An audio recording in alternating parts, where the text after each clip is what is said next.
আসসালামু আলাইকুম রহমতুল্লাহি ওবারাকাতু। প্রিয় দর্শক শ্রোতা, মাহে মহরম চাঁদে পবিত্র এই চাঁদে কোন দিন আপনি রোজা রাখবেন এবং কয়টি রোজা রাখবেন, এছাড়া আজকে আলোচনা করব এই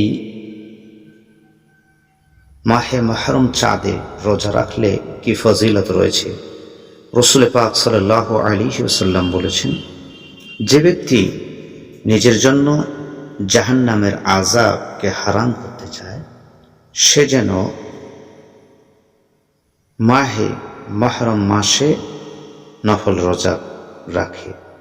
রাসূল পাক সাল্লাল্লাহু আলাইহি ওয়াসাল্লাম আরও বলেছেন, যে ব্যক্তি মহরম মাসে প্রথম 10 দিন রোজা রাখবে, সে ব্যক্তি যেন 10,000 বছর যাবত দিনের বেলা রোজা রাখলো এবং রাতে ইবাদতে কাটালো, এই সমপরিমাণ সওয়াব আল্লাহ রাব্বুল আলামিন ওই বান্দার আমলনামায় দিয়ে দেয়। রাসূল পাক সাল্লাল্লাহু আলাইহি ওয়াসাল্লাম আরও বলেছেন, মহরম মাসে ইবাদতকারী ব্যক্তি যেন কদরের রাতের ইবাদতের ফজিলত লাভ করলো। হযরত উসমান রাদিয়াল্লাহু তাআলা আনহু হতে বর্ণিত, তিনি বলেন, রাসূল পাক সাল্লাল্লাহু আলাইহি ওয়াসাল্লাম বলেছেন, তোমরা আল্লাহ তাআলার পছন্দনীয় মাস মহরমের প্রতি সম্মান প্রদর্শন করো, যেন আল্লাহ পাক খুশি হন। যে ব্যক্তি মহরম মাসে সম্মান করবে, মহরম মাসকে সম্মান করবে, আল্লাহ তাআলা তাকে জান্নাতের মধ্যে সম্মানিত করবেন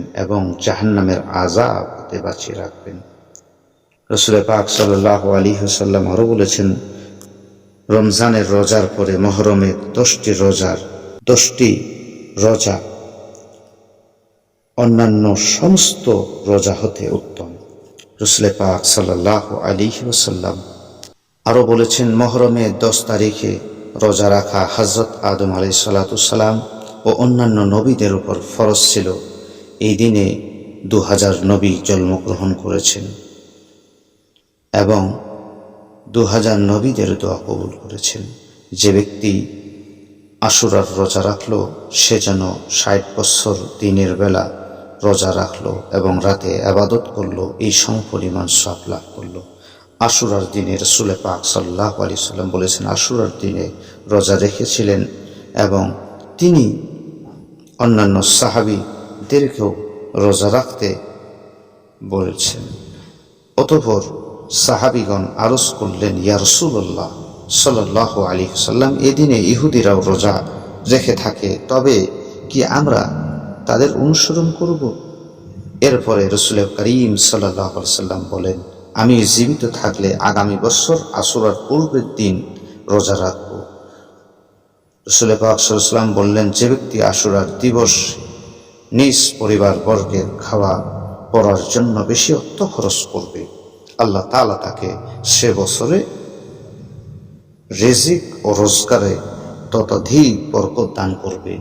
সম্মানিত সুধীমণ্ডলী, এই হিসেবে বোঝা যায় যে আশুরার দিনে আমরা যত ব্যয় করব, আল্লাহ পাক রব্বুল আলামিন ঠিক দান করলে পরে যেমন আমাদের রুজি রোজগারের মতো খায়ের বরকত দিয়ে দেয়, নিজের পরিবার বর্গের জন্য ব্যয় করলেও সেদিনে সেরকম আল্লাহ পাক রহমত দান করেন। শুধু তাই নয়, আর আমরা রোজা রাখবো আশুরার পূর্বের দিন একটি আর আশুরার দিনে একটি রোজা।